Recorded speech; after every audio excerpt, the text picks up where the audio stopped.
Okay, so seems like everyone's in. So I'm gonna start. I hope the audio is better today than the last time. We had a little session last time with an overarching view of passage to India. And how it translates into UPSC questions, because we are not reading any of these texts for our personal pleasure. So we are reading these texts for a very specific reason, and that specific reason is the exam. So today we'll try to cover some critical areas to help you understand this text critically and dig deeper. I presume that everyone has now read the text in its entirety. You have read it in full. And let's see how you.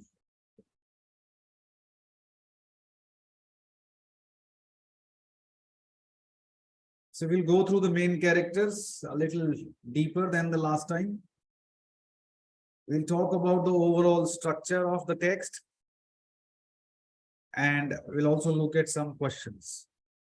And I'll give you some ideas on how to solve these questions.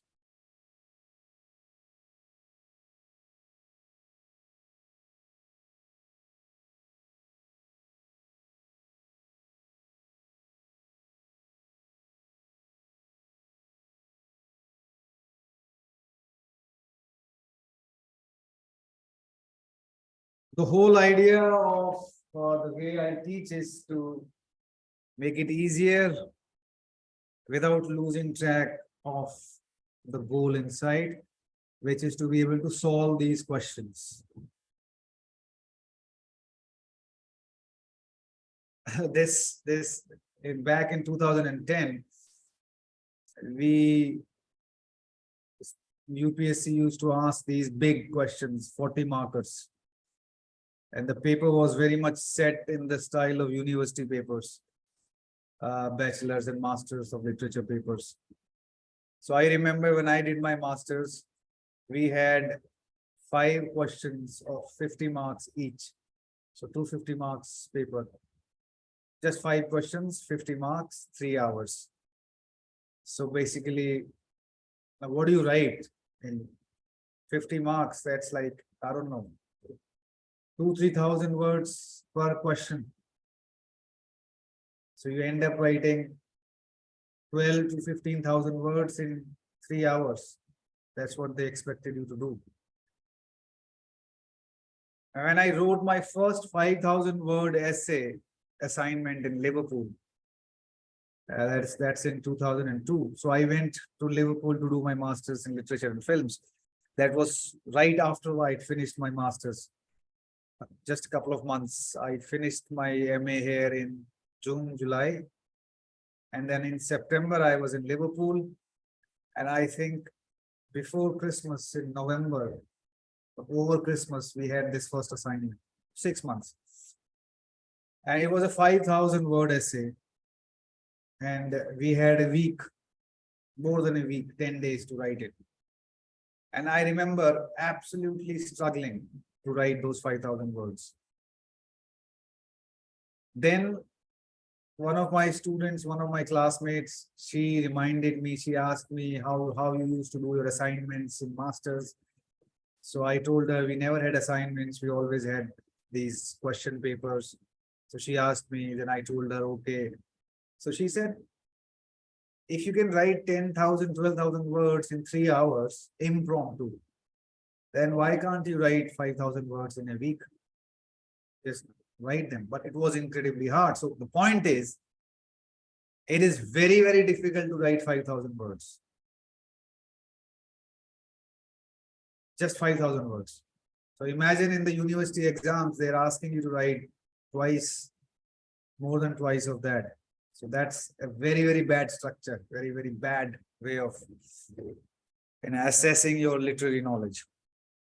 So anyway, this question is a passage to India. an Englishman's view of the Indian scenario. This is an old question and this is a very broad question. Obviously, it's a 40 marker. Now, UPSC will never ask such a broad question because this is like one hell of a big question. It covers everything. But this is a good question to start your understanding of the text, like we talked last time. Is A Passage to India an Englishman's view of the Indian scenario? So basically what this question is asking you, is this text biased? Because that is the Englishman's view.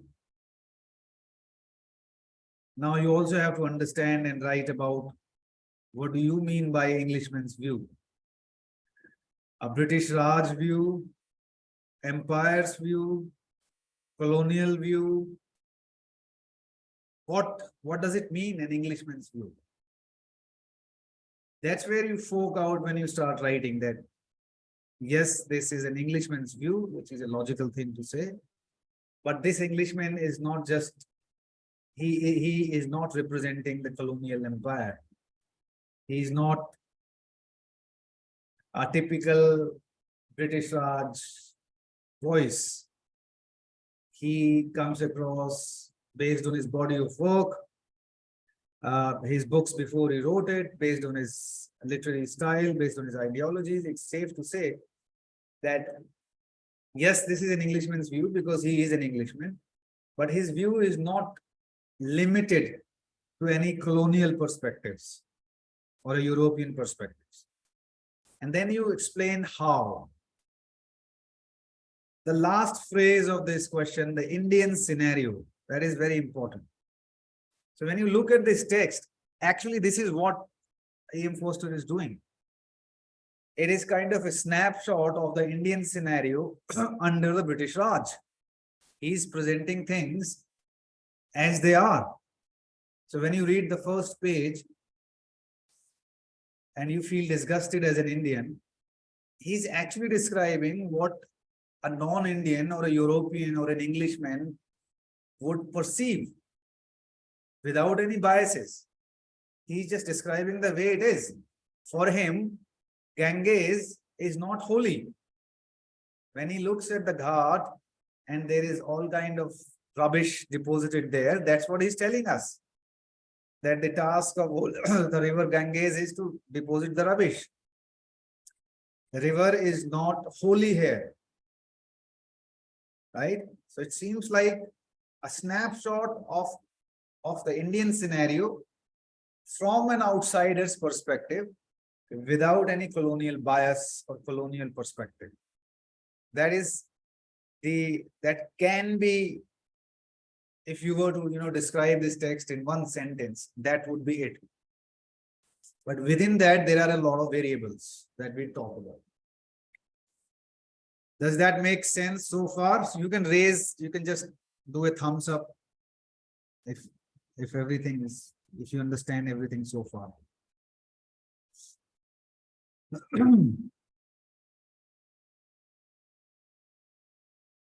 Now let's break it down into two parts, characters and structure of the text, because these two parts, as I told you last time, Forster has narrated this story using two forces, kind of two primary forces that he uses, two primary weapons. His literary toolkit consists of characters and structure. So it is driven by characters and the structure. So structure is as important as the characters. A lot of books, a lot of good novels are driven by characters.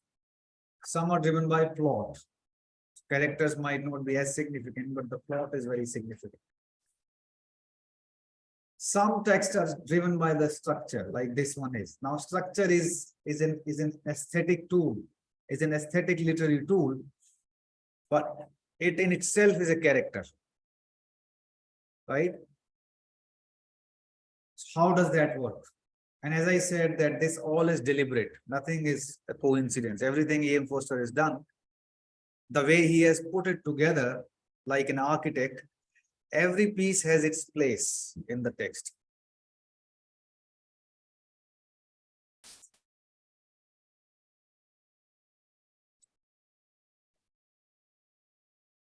Right? So, can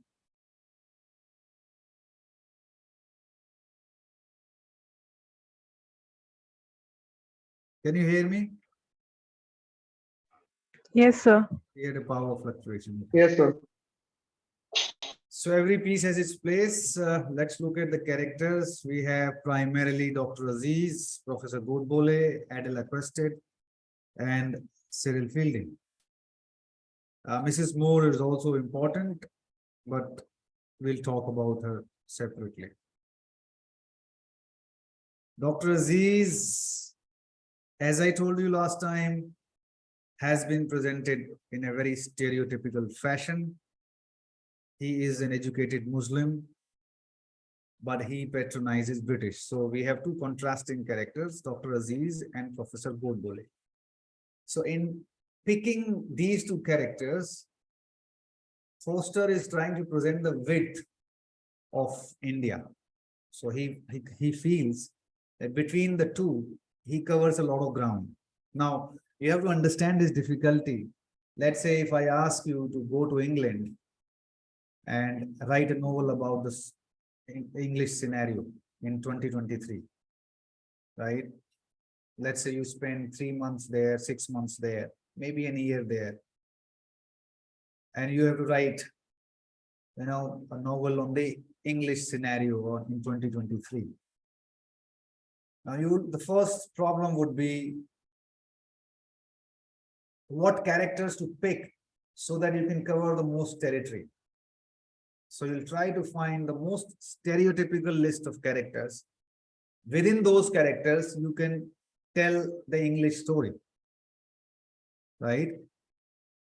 So Foster found that religion, the dichotomy of religion is a major thing in India. So he picked one Muslim, one Brahmin. He picked in terms of the trades, there were people there, people at that time during the British Raj, people who surrendered to the British, like most educated people, they were the servants of the British Raj.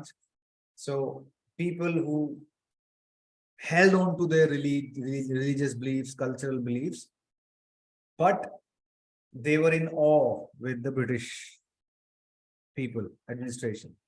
Then there were people like Godbole who were strongly holding on to their own cultural ideologies. So he picked these two characters, and within these two, he felt that he can tell the Indian scenario, he can do the justice to the Indian scenario. So Dr. Aziz is on one side and Godbole on the other side. But the beautiful thing that Foster eventually ends up doing is that he makes these two characters meet in the middle. So there is one solid, unique meeting point. Howsoever different these two characters might sound, Dr. Aziz and Godbole, but in one thing they are united. Towards the end of it, we see that, right? So Dr. Aziz patronizes British. He looks up to Roni and dresses, and he tries to mimic their style of living and dressing and all that. When Mrs. Moore shows respect for the mosque, when she enters the mosque for the first time, he feels surprised and shocked, but then he is very respectful because he never expected a Britisher to be understanding of his religion. So that shows his naivety. He's obviously professionally frustrated with his immediate boss, Major Calendar, and the empire. He's right from the beginning. It's not a hidden thing. It is very apparent that Dr. Aziz is not very happy about the whole scenario. And in his personal life, he's shown as a lonely, emotional creature. And there are some hypocritical ideas about his personality, that he's not stable, emotionally he's not stable, and morally he's not stable.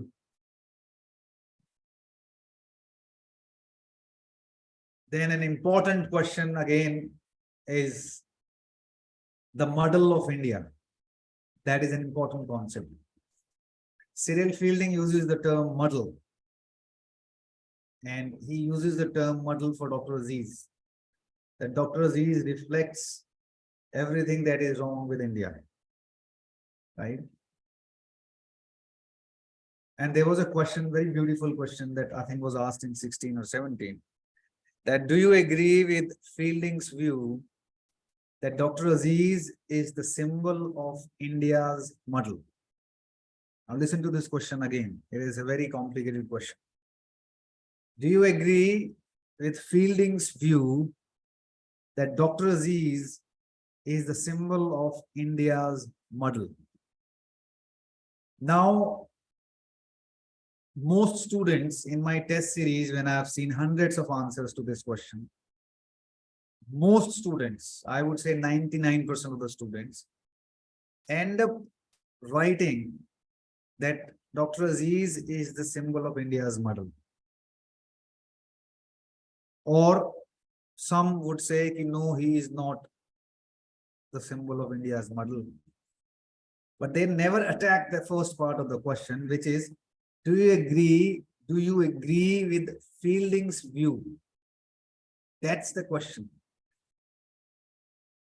So you can agree or disagree with Fielding's view. And what is Fielding's view? And there are two things in Fielding's view.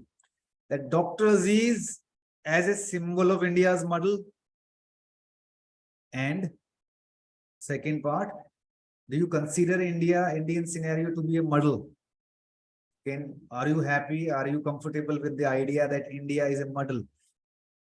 One, if you agree with this view, then one, you're agreeing with the idea that India was a muddle, as described in Foster's text. Second, Dr. Aziz is the rightful symbol of India's muddle. Right? Do you understand what I'm saying? We'll tackle that question. I'll ask you to do it. Now, Cyril Fielding believes, and he has generalized the entire Indian problem with Dr. Aziz's character. That by studying and knowing and understanding Dr. Aziz, it is safe to say that he reflects and represents everything that is wrong with India. Right? So we hold on to that idea for a second. We move on to Professor Godbole. Godbole brings in the Indian mysticism. Now, Indian mysticism is not something that the Britishers used in the positive connotation. Right? Even the term word extraordinary used by Foster in the first chapter is not a positive word. Right? It's extraordinary, something that is beyond ordinary, or leagues ahead of ordinary. That is not what he meant. The usage there is that there is nothing remarkable. Something is monotonous, and then these caves are just slightly different. They just break the monotony. Right. Similarly, mysticism is not something that Britishers at that time used positively about India. When they used mysticism, they simply meant it in the mysterious connotation. Something that you can never know about India. For example, the Indian cultural spirituality. So they were like something they wouldn't understand. They just categorized it all under the term mysticism. Mystics. We don't know what the hell that is. Right? So Godbole presents that mysterious aura. He speaks less. He speaks in the cryptic manner. His behavior is unpredictable. He suddenly breaks into a bhajan at Fielding's tea party. and he stays quiet, composed, stable, but he can be angry and aggravated as well. So he's presented as an unknown side of India. He remains indifferent throughout, while Dr. Aziz is uh, is an eager participant in everything. Right? He like proactively invited Mrs. Moore and everyone else to come and visit the caves. Professor Godbole was not interested, right? And he remained indifferent. At the tea party, he was in his own world. At the trial, he did not actively participate, right? And he was also, it seems like that Foster also sidelined him in the action, in the first two parts at least, in the mosque and the caves section. Professor Godbole has very little role, but he has a background role. He's like a foil. You understand the idea of foil to a character? There is a primary character, and then there is a foil to that character. Like in football's terms, that's the example I always use. If anyone's, I mean, I'm sure most of you are aware of how football is played, but those who understand it better, you'll understand this better. I'll try to simplify it. Because this idea of a foil to a character, this idea in the literary world will be used in many other texts. It will be used throughout our syllabus. So we have a striker in football, center forward, whose only role is to hit the goals. So the entire team, their task is to give good balls to the striker so that he finishes it and scores a goal. In the strategy part of the football formation, in the team formation, there are always one or two players. It can be the center left or the center right or the center defender, right back, left. David Beckham, for example, played on the right, on the wings. There are one or two players who are foil to that striker, like Messi played in this World Cup, last World Cup. And every defender, every team's defender would mark Messi. So there would be 4 players around Messi. They'll be stopping him. So it was very difficult for Messi to make any movements, leave alone scoring goals. So there would be a foil to Messi in his team who would divert and deflect what Messi would do. And he would kind of take attention on himself. He'll be like, without him, Messi is not going to be fully effective. So Professor Godbole is that foil. He's also a dichotomic extreme to Dr. Aziz. And because he presents a contrast, an extreme contrast, we understand Dr. Aziz's character better. So Foster created him as a foil to Dr. Aziz's character. In the first 2 parts, Dr. Aziz is the hero. In the last part, it is Professor Godbole who is the hero. Right? And it'll be a mistake to think that Professor Godbole is a minor character because he has very little action throughout the text. Right? The story revolves around Dr. Aziz. The primary action in the entire text. What is the primary action? What's the primary action that happens in this text? Who can tell me that? A visit to Marabar cave. Yes, the incident in the Marabar caves. That's the primary action. And it happens right bang in the middle. And primary action involves Dr. Aziz and Adela. So you can say these are the 2 primary protagonists. And we have Cyril Fielding on one side and Professor Godbole on the other side, are the 2 foils. And then we have Mrs. Moore. She connects all the characters. So Mrs. Moore is the only character, interestingly. She is the mother of Ronnie. She brings Adela Quested to India.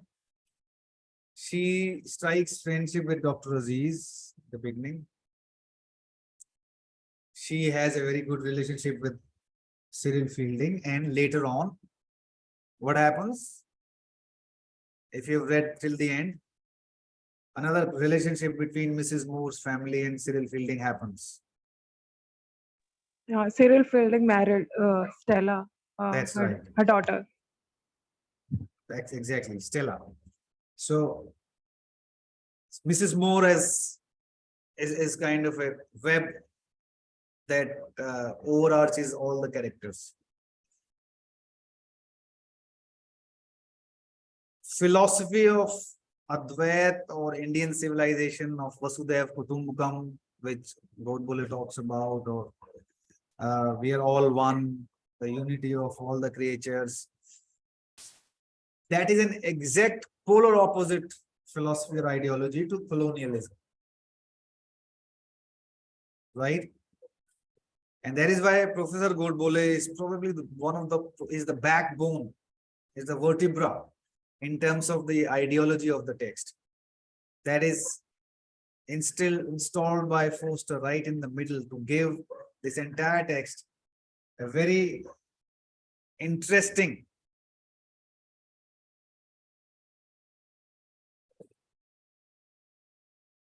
in a very interesting manner.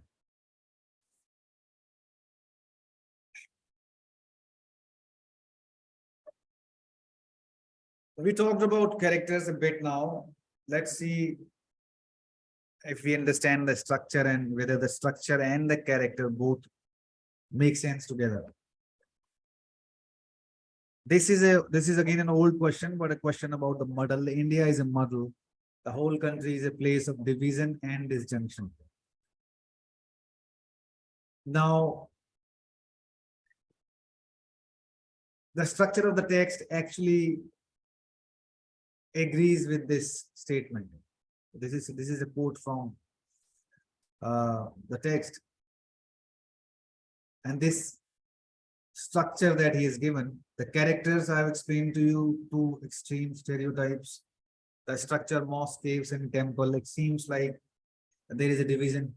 If you're talking about India, talking about a country, you divided it in three parts in terms of religious and cultural differences. You have characters that are culturally and religiously different. They don't agree on anything. Everyone's fighting everyone else. Dr. Aziz is fighting the British. Dr. Aziz is fighting the Indians. Right? Before moving further, let me get back to the questions that I asked you last time. One of the questions that I asked you last time was, why is there no mention of the Indian freedom struggle? No major mention. There is a character called Pannalal, but no major mention. Has anyone thought about it?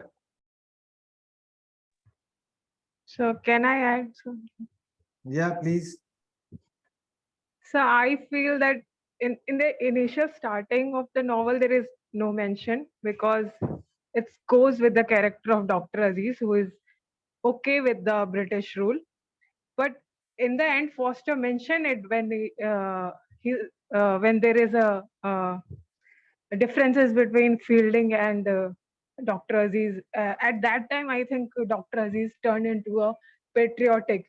He was thinking about India, Muslim and Hindu together, just making India free of British rule. So it's not initially mentioned about any movement, but in the end, I think Foster hinted that if we remove this religious differences, then it would be easy for us to get freedom. That's my take, sir. Okay, that is fine. I mean, yes, Dr. Aziz turns patriotic towards the end, but what I was trying to understand is that during 1920s, India was brimming with, freedom struggle events, one after the other. 1920, 1921, 22, 23, 24. And we don't have any Gandhi or nobody, not even a passing reference. right? Why is that? So as you suggested to make it more palatable to British audience, I Just, don't. just give me 1 second. I can't hear you properly. I'll just get the earphones. Just get this.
Okay.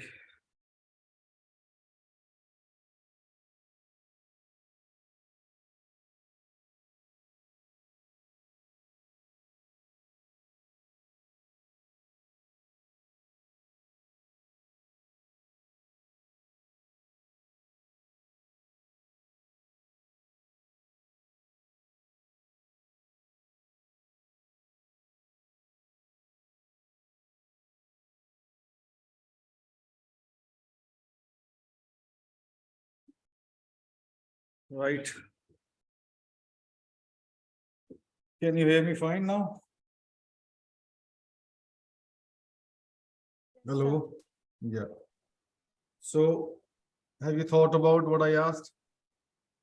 So I think because Foster did not want it to become like a political polemic, he did not want to give any support to the Indian nationalist movement. That was not his aim. And also, since he wrote it for the Europeans, he did not want to present the nationalistic side of India in the freedom struggle. Right, that's a good point. Anyone else? So can I add something? Yeah, please. So there's a small mention where Aziz says that let's leave this topic to the politicians. Hmm. So maybe if we are trying to represent Aziz and trying to represent the people of India through Aziz, so maybe they are referring to that the people are more in quarrel with each other, Hmm, and hmm, it is only a strong incident that moves them to a bigger point of view when they realize something about the inferiority and how they are different from the British. Okay. Uh, One, So yes, I can think, yeah, please. Everyone has to participate. No, there is no right or wrong. It is just a so discussion. I think Foster, being a writer, wanted to stay away from politics. It's like I'm relating it with Yeats, how Hmm, had no say in the Irish hmm, movement, even though he was Irish. So I hmm. think it was a take in the modernism. At that time, writers wanted to stay away from But political. but W.B. Yeats was very political. He wrote, Yes, like, but he shouted. he was against of that revolution. So I just thought it that way. Hmm, And hmm, maybe it's about East Bengal, and at that time, Curzon. hmm, Maybe it's like Muslim. Chandrapur is like hmm, Muslim town, and that's why they were like okay with it. I don't know. hmm. Yeah, at least you guys are thinking. Yes. So anyone else? Sir, he wanted to exhibit the Orientalism intentionally in his text. So I think it will be of more of balanced thing. So he just didn't add that thing on his part. Yeah, that's also a good idea. Yeah, so all good ideas. One, he didn't want to talk about the politics of the time because talking about freedom struggle of India, publishing the book in England, it would just glorify the freedom struggle, right? Because in the English press, they never reported this, right? So the best way to negate something is not to talk about it, ignore it.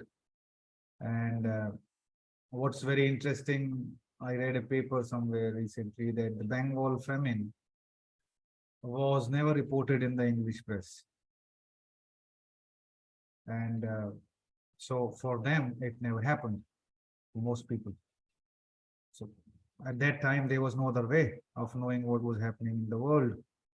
So books and newspapers, journals, books and newspapers, that's it.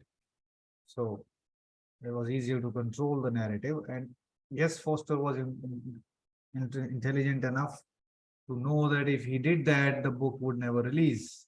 He would run into trouble. That's probably, we don't know. But this idea that he wanted to be not talk about politics, because politics was never the theme of this text. And Orientalism, the idea of Orientalism was something he wanted to explore, and which he did. So that would not be a wrong approach to look at this text, that he actually exemplified how Orientalism works in the actual world. So he presented a world full of extreme stereotypes, Oriental stereotypes, racial stereotypes, and he showed how these stereotypes work. So when he's saying, Dr. Aziz, when Fielding is saying, he's not saying that. So let's be very clear about it. Foster is not saying India is a model. It is one of the British characters, and who's the highest, probably the most educated character, most educated liberal character who genuinely cared about people, good human being.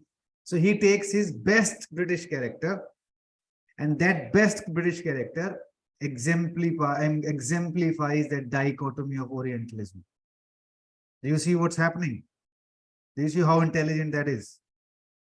He's not asking Roni to, say something bad, because you would expect Roni to do it. He's clearly a racist guy, but he takes his best character, the most humane character, the most likable character, and that likable character installs this idea of Orientalism.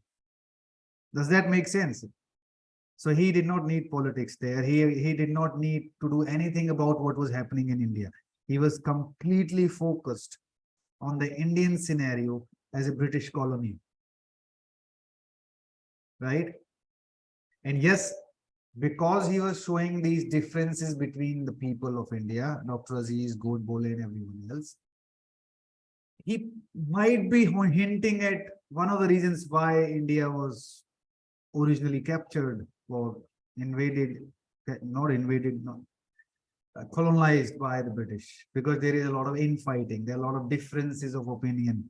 But towards the end, he also show you that they all believe in the same idea. The patriotic idea, the patriotic fervor runs beyond culture, religion, faith, ideology, and everything. So these infighting, these differences that he shows, he builds those differences, and then eventually the temple section brings it all together. So that's where we'll talk about the structure of the text.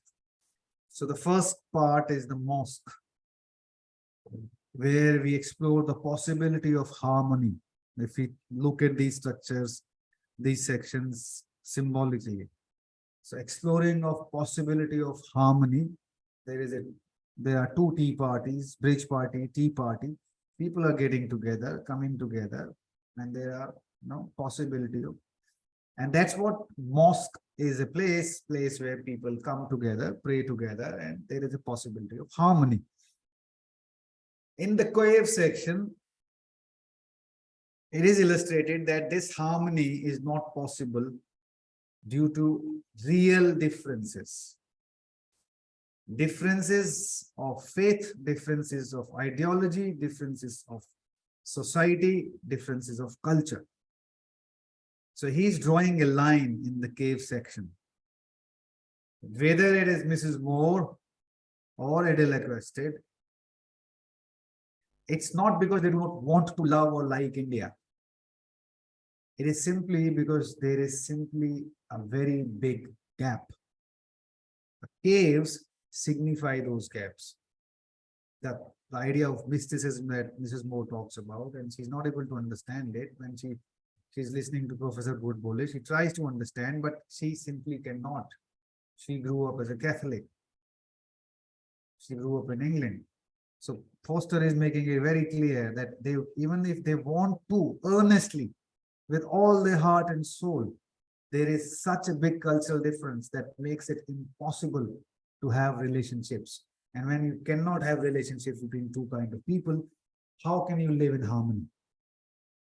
So that's a valid question. It's like marrying two people. He's saying it's not possible unless there is some congeniality, there is some harmony. Then the last section, that despite the all-inclusive Hindu philosophy or the Indian cultural philosophy, despite all that, that Indian culture has always been inclusive, right? The idea of Indian cultural civilization is we never invaded anyone. We never stake claim on anyone else's territory, and we accepted everyone. So if I were to this, I was told this by a Ramakrishna Mission monk who was a St. Stephanian gold medalist with mathematics, classmate of Upamanyu Chatterjee, very, very intelligent monk, Swami Samarpananand. So I asked him, can you describe Indian culture and civilization in one word? And he said, inclusivity. So even if you look at the religion part of India, the Sanatana Dharma or Hindu religion, or the cultural part, nothing is excluded. Everything is included. And that is what Vasudhaiva Kutumbakam is. Even in our cultural and religious symbols and rituals and practices, we worship even the snake, the trees. Okay, the Europeans call it paganism. But nothing is excluded. Darkness, we have a goddess of darkness. We have a goddess of light. From darkness to light, that's the prayer goes. So nothing is exclusive. Nothing is, taboo. So the whole idea of the Indian philosophy is inclusivity, and Foster understands that. He brings that idea towards the end, that an Indian Hindu king, advised by Professor Godbole, a Brahmin fundamentalist Brahmin, very traditional, takes in Dr. Aziz. They take him in, right? He's not rejected because of his difference of thoughts. He's accepted. And it is also interesting, when I first time I thought about it, that it is not Professor Godbole who rejects or accepts Cyril Fielding. Their relationship was stable.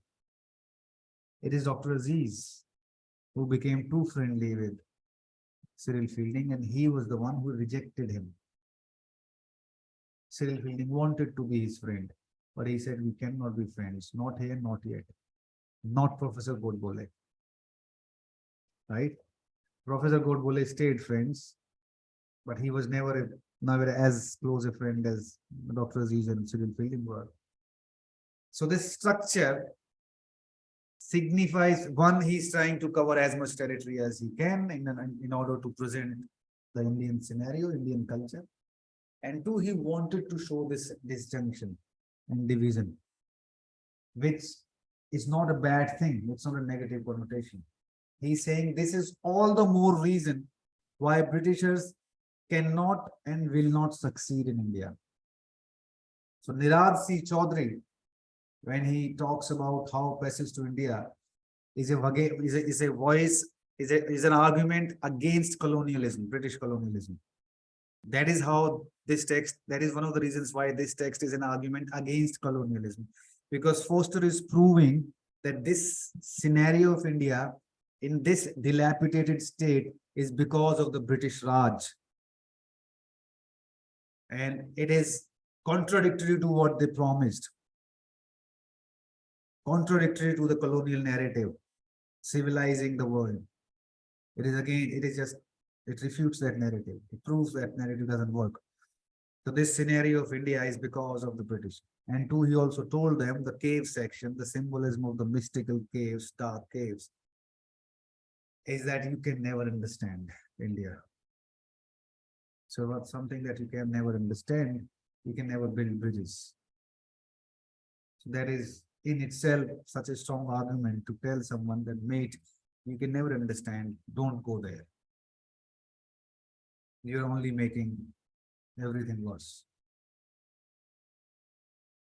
So mosque, as you understand, Fielding's Tea Party, Mrs. Moore and Adela arrive. There is a bridge party as well. Then the mosque scene where Mrs. Moore enters the mosque showcases the glorious Indian cultural legacy. It's a nice section. Everything is good. Everyone is excited. Nice positive vibes all over. Then the caves have been described as extraordinary ancient civilization, alien, vast, meaningless. There is echo and boom. And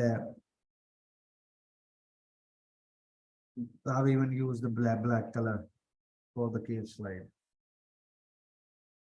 Temple is where everything comes together. God comes eventually.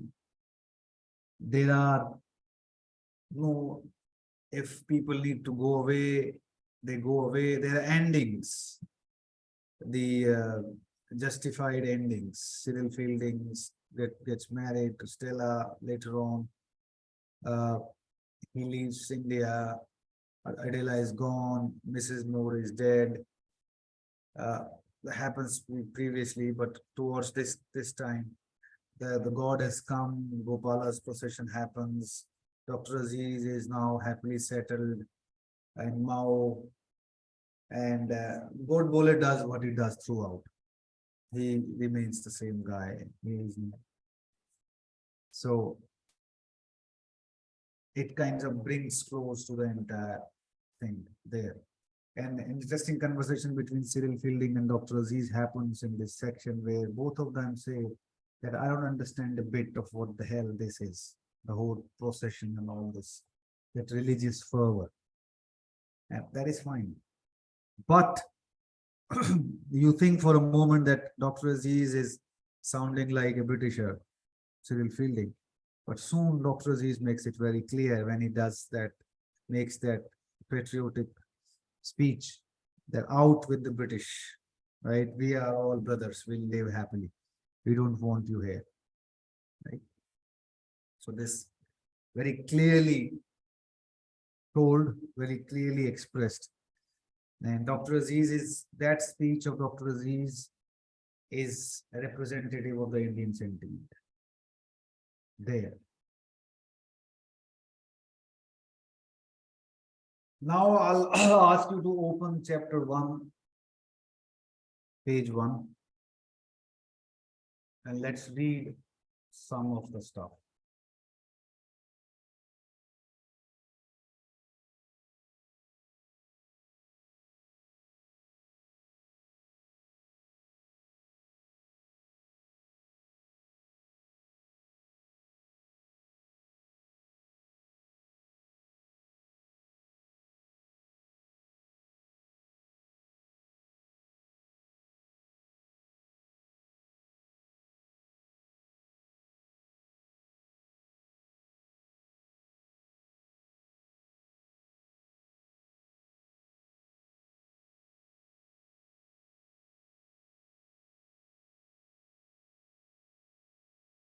Everyone's got the chapter 1 open.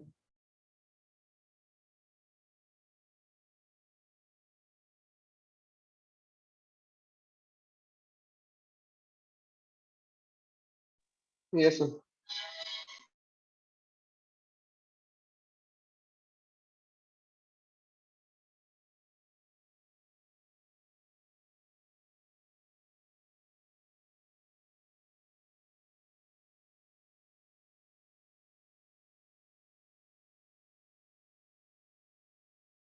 Okay, the first part you all read, except for the Malabar caves, and they are 20 miles off. The city of Chandrapur presents nothing extraordinary.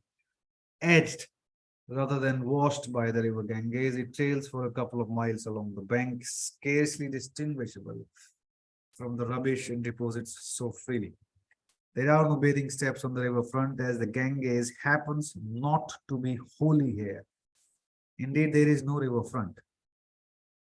The streets are mean, the temples ineffective, and though a few fine houses exist, they are hidden away in gardens or down alleys, whose filth deters all but the invited guest. Chandrapur was never large or beautiful, but 200 years ago, it lay on the road between Upper India, then Imperial, and the sea. And the fine houses date from that period. The zest for decoration stopped in the 18th century, nor was it ever democratic. This is also a very interesting line. So, why did it stop in the 18th century? What happened in the 18th century? Hmm? Battle of Plassey, and after that, uh, British rule came into Bengal. Yeah, British came Diwani over. rights.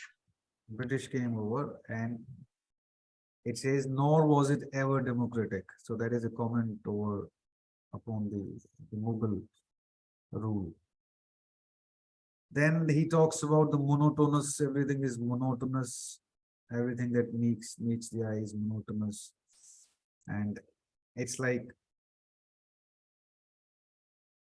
they just made of mud, everything is mud, moving with mud.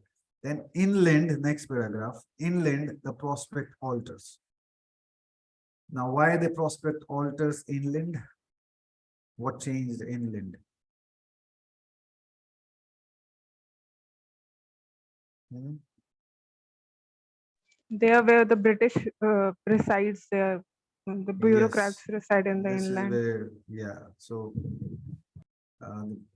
the two ways to look at it. One is this part of Chandrapur is beautiful because it is the residential part of the British, the colonizers. And so either they made it beautiful or they chose the beautiful part. Second, when he's presenting you this contrast, he's also telling you that Britishers only ever cared about themselves. So even in the terms of managing the city, the only part of the city that they managed well was the area that where they lived. Right. And this part becomes, it is a city of gardens. And he just carries on, and there are lots of great things in there. Then the third paragraph, the sky too has its changes, but they are less marked than those of the vegetation and the river.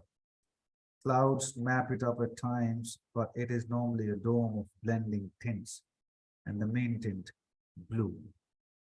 By day, the blue will pale down into white, where it touches the white of the land. After sunset, it has a new circumference, orange, melting upwards into tenderest purple. But the core of blue persists, and so it is by night. Then the stars hang like lamps from the immense vault. The distance between the vault and them is as nothing to the distance behind them. And that farther distance to beyond color last freed itself from blue. Now this next paragraph is full of symbols. The sky settles everything. not only climates and seasons, but when the earth shall be beautiful. By herself she can do little, only feeble outbursts of flowers.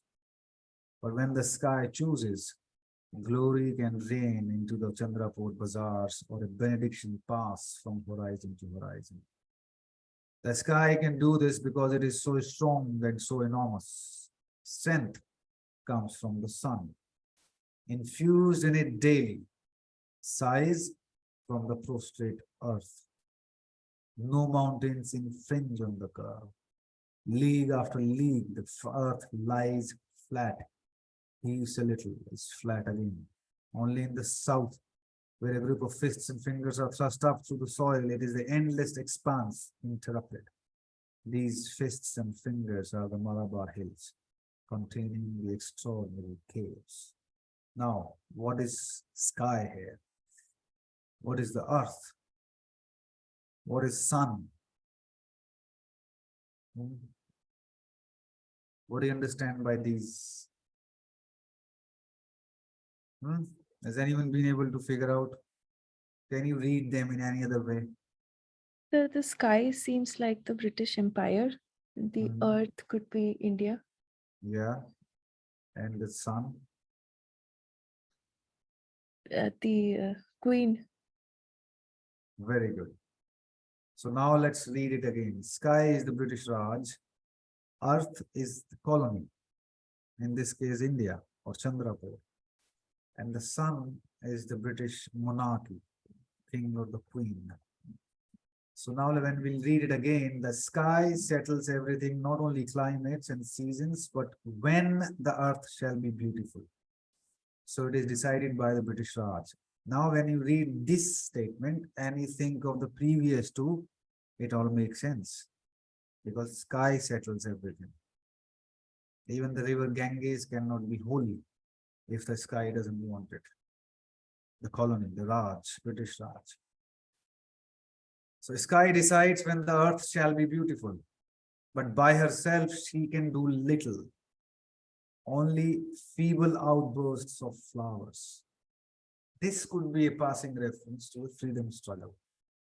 Feeble outbursts of flowers. But when the sky chooses, glory can reign and benediction pass. Glory and benediction are two very biblical words. You understand that? These two words have been picked very smartly and deliberately by Foster. What does that mean? Glory can reign and benediction pass from horizon to horizon if sky chooses. Why is he using two Christian words, Catholic biblical words here?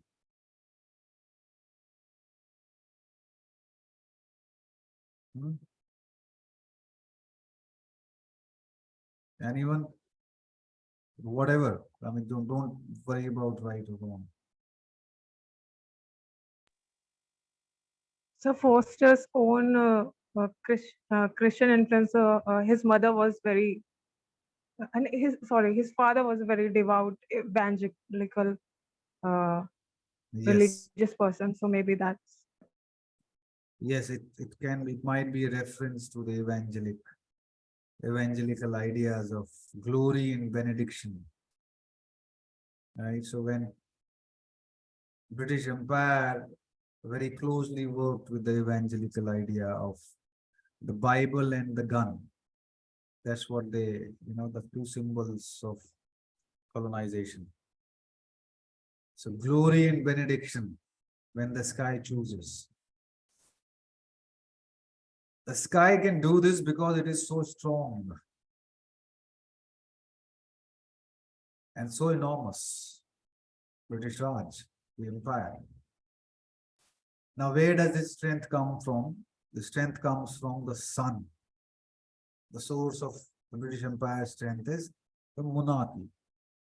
Infuse in it daily. The strength infused in it daily. And the size, because British Empire was expanding every day. The size comes from the prostrate earth. What a beautiful phrase.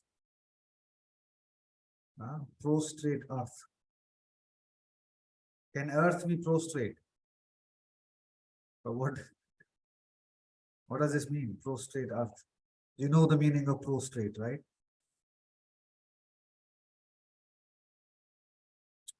Prostrate is जब आप किसी को बिल्कुल late के प्रणाम करते हो, है ना? साष्टांग प्रणाम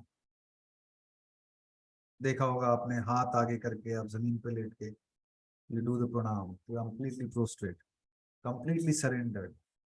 So earth, in this case the colony or India, prostrate earth. So colonies after colonies, territories after territories are prostrating to the strength of the British Raj. No mountains infringe on the curve, and no opposition. League after league, the earth lies flat. Heaves a little, is flat again. Does that make sense to everyone? Yes. कुछ नया समझ में आया? Did you read it like this?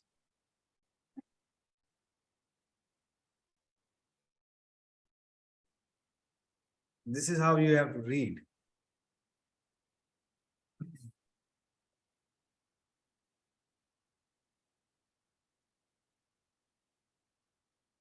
So पहले जब when you read it, did you think about कि ये sky और ये sun, मतलब ऐसा क्यों कह रहा है, sky is so strong? सोचा नहीं कभी आपने? Why would someone say कि sky is so strong? Everyone knows sky is big and enormous. But,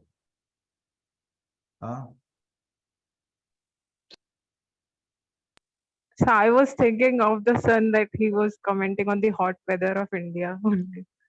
That's Yeah. the way I took it, because there is one line in between the book that Britishers run for the sun, and in India you run away from the sun. So I thought it's always a comment on hot weather of India. Yeah, that is the Took it too difference. literally. When I told you in the last class before that, the difference between a literary text and a normal text. So this is what a literary text does. The layers of meaning. Right? So they'll very rarely talk about literal things literally. And why would he talk about the sun is very strong, the earth lies flat? It sounds like he's just describing the geography, but he's not. So you have to open your antennas whenever he's talking like this, anywhere. Yeah, anyone else? What do you think of this? Sir, I remember in one of the lectures you had said that no good author writes anything meaninglessly. So if he's Yeah. writing something, it has to have a meaning. Exactly. When I read Prostrate Earth, I immediately thought of colonies, because the wording is so slave-like, prostrate. Yeah, it's a beautiful choice of words. Every word he's picked. Even the paragraph before that is full of symbols. The sky too has its changes, but they're less marked. We can read as much as we want in this, but this is relevant to us. There are so many literary layers in this that we can continue to read it for days and days. But this part is very relevant to, it helps us understand how he thinks. So everything that I told you about Foster and what he thinks, this chapter gives you an introduction into his mind and what he was trying to do. And this is how, so when he's writing this, he does not seem like a colonial writer who's very proud of this. He's just helpless. He feels helpless, and he's just disgusted with this situation. And he can't even write openly about it. That's one thing. And so he's just, that's what we get from this first chapter, that we understand that Foster is your friend. He's making an argument for you as an Indian, not against you. And his limitations are that he could, and that's why there's a term called metafiction, that is a fiction that is conscious of its own limitations, conscious of the fact that this is fiction. And the writer is conscious that whatever I'm writing is just fiction. It's all just made up stuff. So Foster is conscious of the fact that even I am limited in my understanding of India. And that is what he brings out with his characters. Right? So everyone has read the entire text. Yeah. Yes, sir. Okay.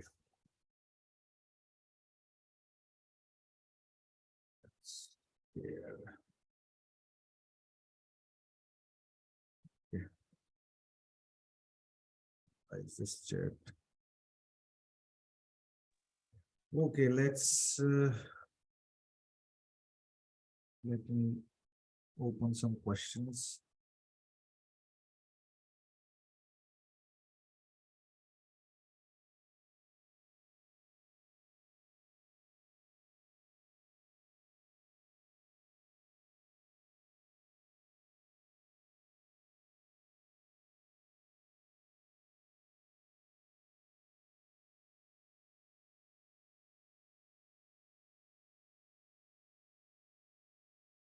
I'll send you the question paper. These questions, this is like available on YouTube as well, but don't worry about it. I'll send you all the questions in one place so that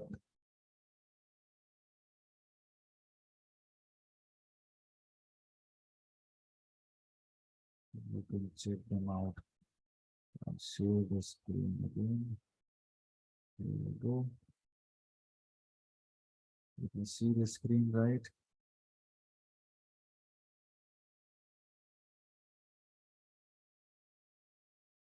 Okay, critically analyze a passage to India as an Englishman's view of the Indian scenario. This was a big question. As I told you, we won't be getting a 40 marker, at max 20 marker.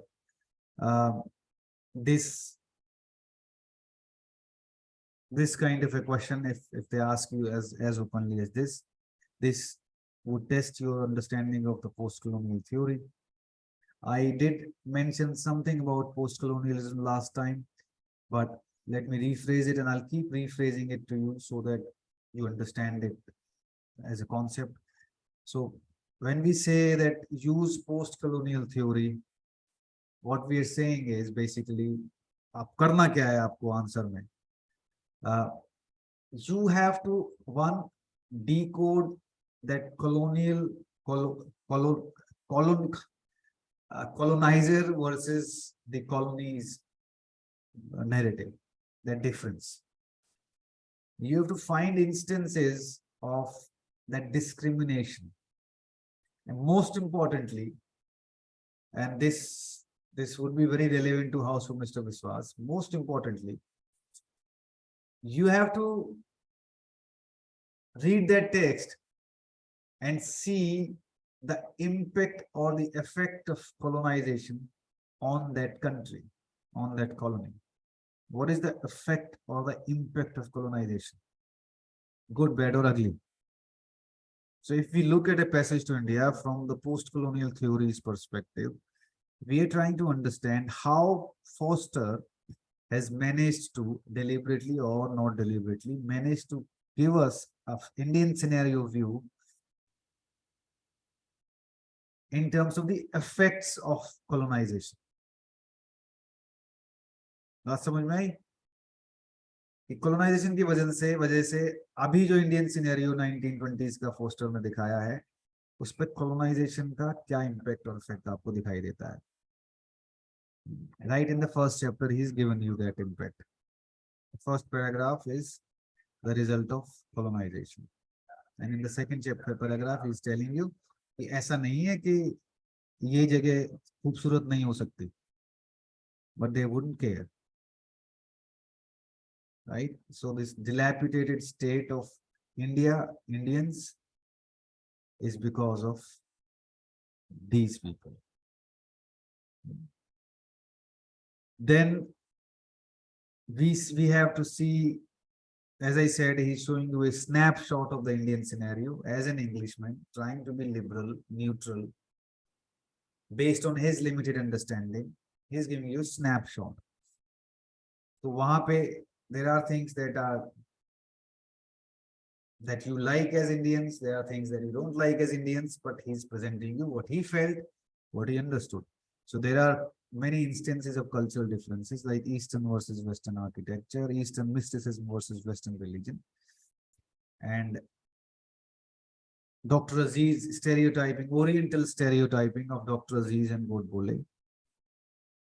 And their inability to understand India, that has been very successfully documented by E.M. Foster.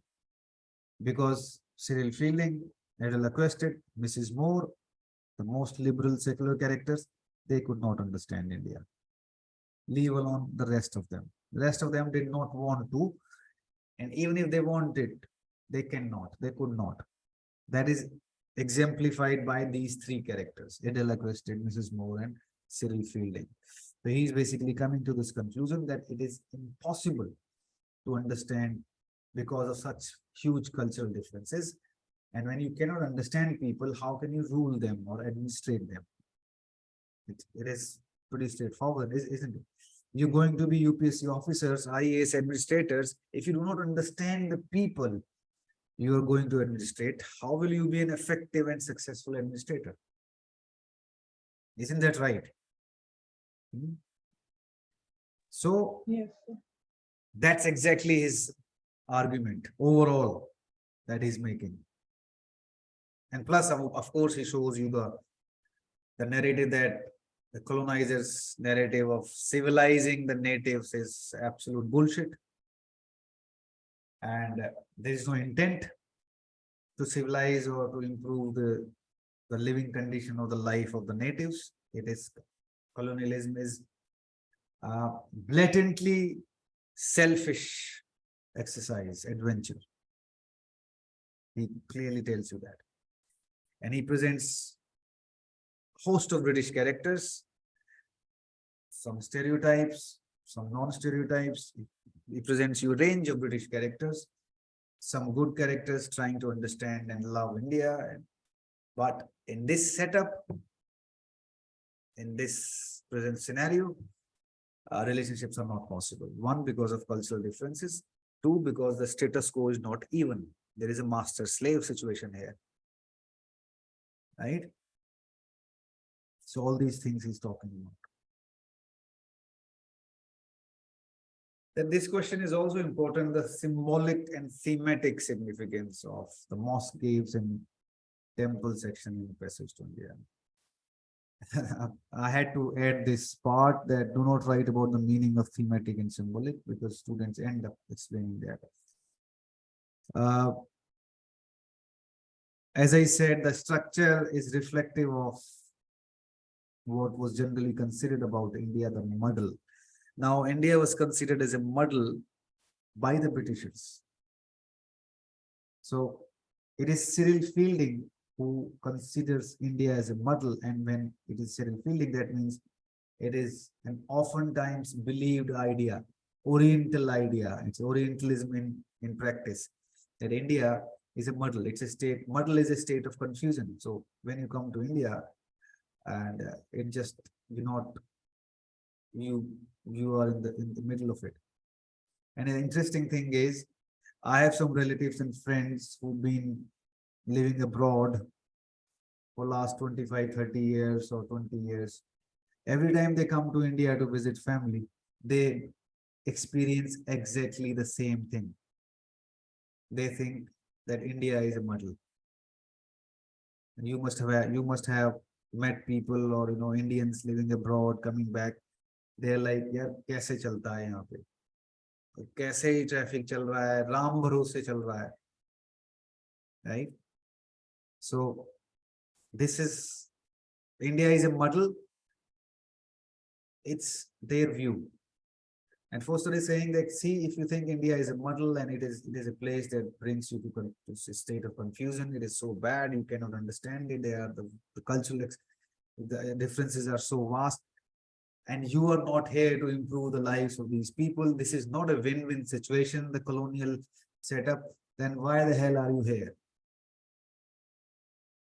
Right? So he's giving so many arguments against colonialism. It is you come here and it makes you mad.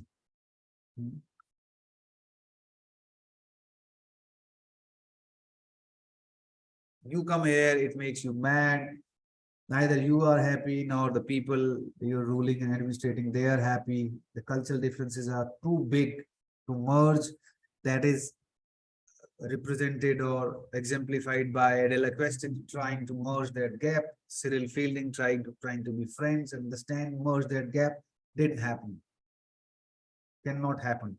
But the seemingly wide gap between Dr. Aziz and Professor Godbole, there is no gap. Even though Dr. Aziz understands nothing about the Gopala Govinda procession, but they are along on the same line. They are culturally same. But a Britisher and a Dr. Aziz, not gonna happen, mate. Right? Does that make sense? This I have talked about. Oh, this is a difficult one.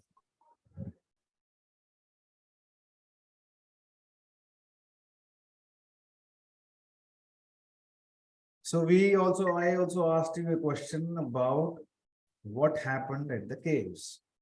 Now you're gonna tell me one by one the symbolic significance of the cave section. I'll call out your name and you have to just say whatever you feel like based on whatever we have.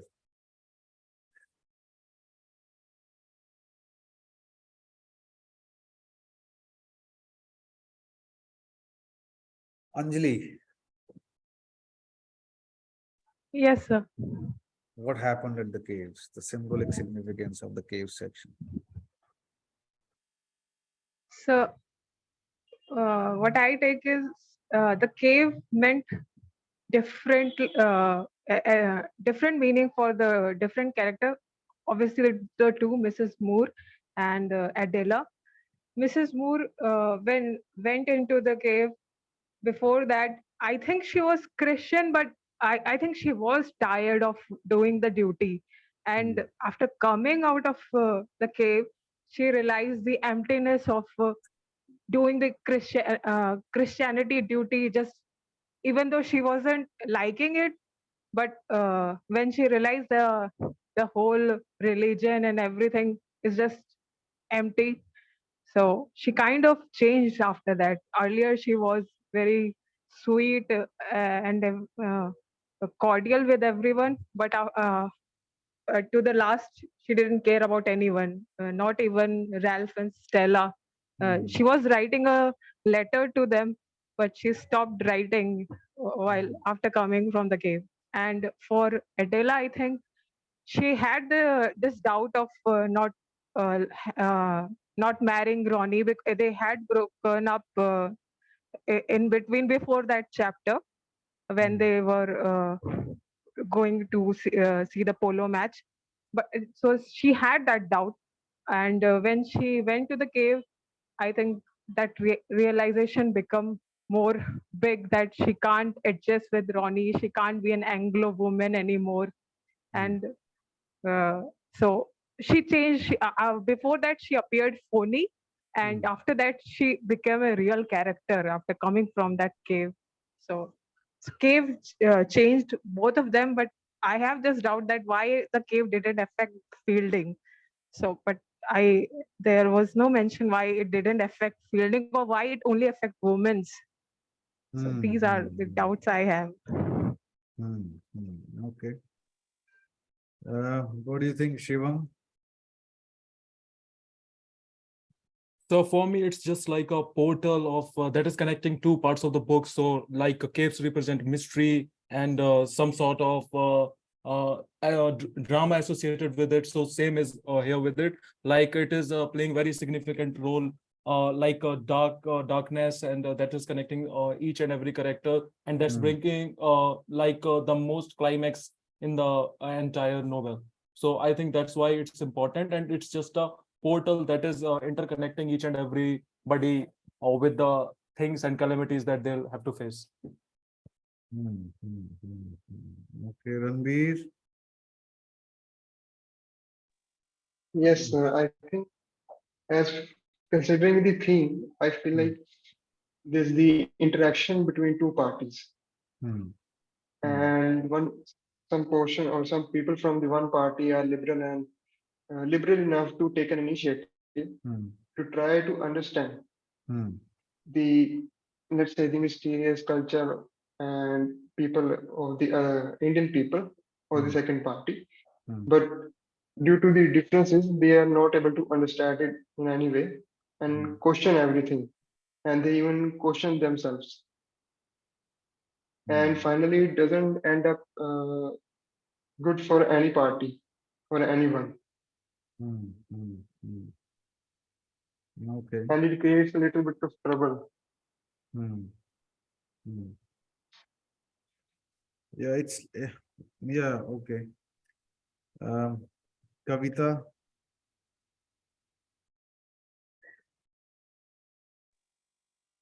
are you there, Kavita? Yes, sir. Yeah. So for me, I think Mrs. Moore, she was like in the early part, she was like she believed completely in Jesus and all. Hmm. And for Ronnie also, she was like believe in Jesus, believe in God, and don't differentiate between Indians and us Hmm. British and all. Hmm. But later when she went to the caves, and I think she realizes that life is all meaningless, and Hmm. she realized that her life, like she Hmm. wasted it all, and she did not know what has happened, and she was completely clueless Hmm. for me. And about Adela, I think she was a very sweet girl, and but after when she goes to the cave, she got confused about her marriage with Ronnie, Hmm. and realizes that she does not want to be part of that life. She Hmm. wants to like she Hmm. realized her own importance. Hmm. I Okay. Ria.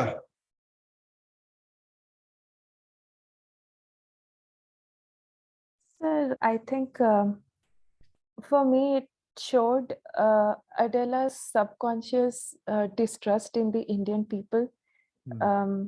She wanted to be liberal. She showed herself to be liberal, but somewhere at the back of her head, she did not actually trust Indians. Hmm. Hmm. Uh, and on the other hand, I think it also shows Adela's fear, because the caves represent an area where, which shows that you cannot really understand India. It is a mystery. Hmm. So when Adela thought about staying in a place where she does not understand the culture at all, it kind of created a hallucination, and uh, it was a personification of a Hmm. fear in the caves. That's nice. But what about Mrs. Moore? How did she change?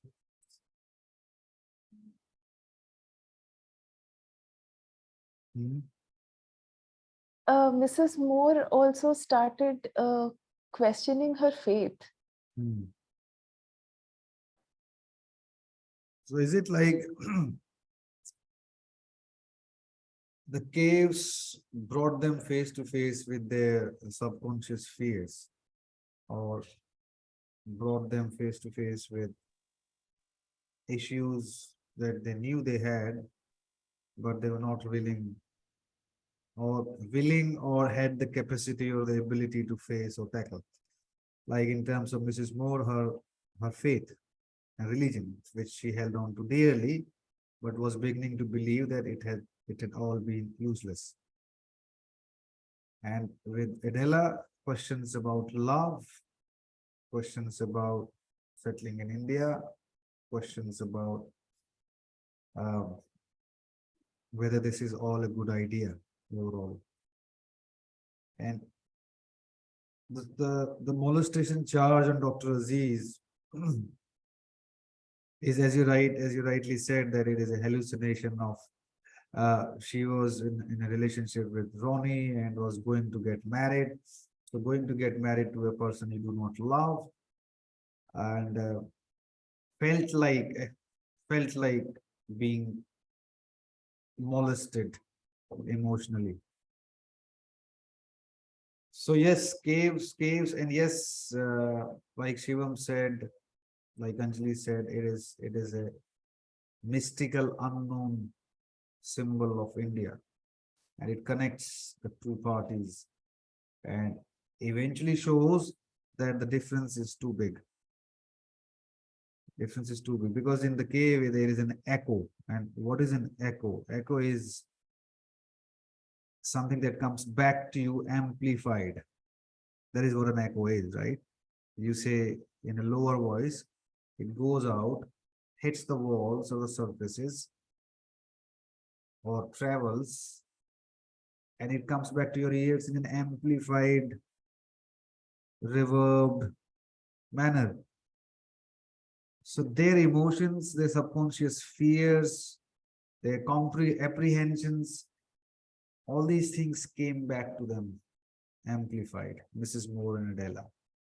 Adela was, so apprehensions, fears, subconscious belief echoed back, amplified. Kripa, do you have anything to say?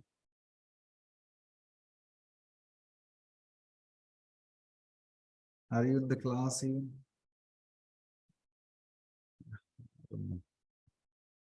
Okay, so let me send you some questions. In fact, I'll share the test. I'll share all the tests that I use for the test series. So the first one normally is E.M. Foster and W.H. Auden. So you can check out questions of E.M. Foster. There are small, that test paper is in the format, present format, 10 marker, 15 marker, 20 marker, short notes. The idea of getting you to write now is because at this point of time, you might be having a lot of ideas and you might be super confused. And the thought of writing an answer probably is the scariest thought. It's like I've invited you in the Marabar caves, and you might be as scared as Adela. But this is the time where all these random ideas that are flying in your head, and at this moment you're probably feeling कि मुझे कुछ समझ में नहीं आ रहा क्या करना है. That is where you tackle concepts in terms of questions. And you work on these 6-7 questions. And you write whatever you feel you've understood. And when you will start writing, that's the process of writing will do for you. Because process of writing is a formal way of encapsulating and collecting together all the random ideas. तो वो formal तरीका है अपने ideas को organize करने का. आप बैठ के कितना भी सोचते रहो, कितना भी इस पे notes बना लो, your understanding will not get better until you write about it. And not writing in a non-structured manner कि आप कितने register भर लो अभी इस पे, उससे कुछ नहीं होगा. You write specific answers to specific questions. वो उसी concept का question होगा and you write about it. Then the next concept, next question, and the next angle. So you do this exercise, and it's going to get a little tougher from now on because you'll have to read as well as write answers. Do not take more than an hour of writing time, and you can again break it in 2 halves or 3 halves. एक दो question एक बार में लिखो, leave it. Carry on with your writing for the next text, or your reading for the next text. Next text is easier. Poems of Philip Larkin. So 5 poems, small poems. It will take you about 2 hours, maximum 1 hour, 2 hours. So this is how I'll ask you to read and write one novel, then some small poems, then a novel, then a small poems. So you can take tomorrow's day to write answers. And day after for Philip Larkin's poem, and we'll have a class on Sunday evening. Not Saturday, Sunday evening. So I would expect everyone to have some answers written. Don't worry about writing absolutely bollocks or bad answers. That doesn't matter. That doesn't matter. So when we'll see, have a look at your answers. On Sunday, we'll do the poems and we'll also look at your answers. So we'll divide the Philip Larkin poems in 2 sessions, Sunday and then hopefully Monday or Tuesday. And on Sunday, we'll take a couple of poems, maybe one, and spend the rest of the time in looking at your answers. So when I look at your answers, that's the most important part of this course. That's the most important contribution I can give to your preparation, because these classes, all this book for the poems, when we just read them online, original poems, read them online. I am actually putting together a book where we'll put together all the poems of paper 1 and paper 2. I had a PDF that I can share with you where we put together all the poems. I'll find and share that with you. So it has all the poems in the syllabus except Paradise Lost and In Memory. So the answer evaluation and answer writing is the most important contribution that you'll get from Harshit Bhardwaj, because everything else you can find online or you can find teachers. Now, why I am probably one of the best bet in terms of helping you with your answers is, one, because I am a professional author. I'm an author myself. And in my work as a publisher, it is my profession to read raw manuscripts and figure out which ones will work and which ones won't. So it is writing is my profession. And I can help you write relevantly to UPSC's requirements. So that class, so do not be shy. The whole idea of this long lecture is, last 5 minutes I've been talking about this, is that I want you to write answers no matter how bad you think you're writing. It is going to be hard, but you're gonna have to do it if you want to take maximum benefit from me. Okay, Unacademy course, this is what I noticed. There would be 20, 25, 30 students, but only 10% would write. They just did not have the courage, or I don't know. They would not write. उन्हें लगता था कि अभी हम ready नहीं हैं, बाद में लिखेंगे, sir डांटेंगे. And yes, I would shout at you. And I would tell you what is wrong. I will be absolutely ruthless. But you have to understand that is for you. I'm going to be like a doctor. If I don't tell you exactly what's wrong with your answer, they will not improve. So is that noted? Everyone on board for that? Yes, sir. Yes, sir. Yes, sir. Fantastic. So I'll share in the group the link to the Google Drive, and I'll find that PDF of poems and probably share that with you all. And let's do the next class on Sunday evening. Hopefully you don't have anything planned with the family. And if you want, we can do Sunday morning as well, because the working people might be available on Sunday morning. Okay, so you have a good rest of the evening. I'll see you on Sunday. Start writing answers. I'm sharing the link to the drive. The link will have all the tests. There are about 14 tests. So find the one with Passage to India test. We'll have 2 tests, Passage to India and WH Auden. Do the Passage to India questions. Okay. Cool. Take care. Good evening. Good evening, Thank you, sir. sir. Yes, sir. Bye-bye. Thank you, sir. Thank you. Bye-bye.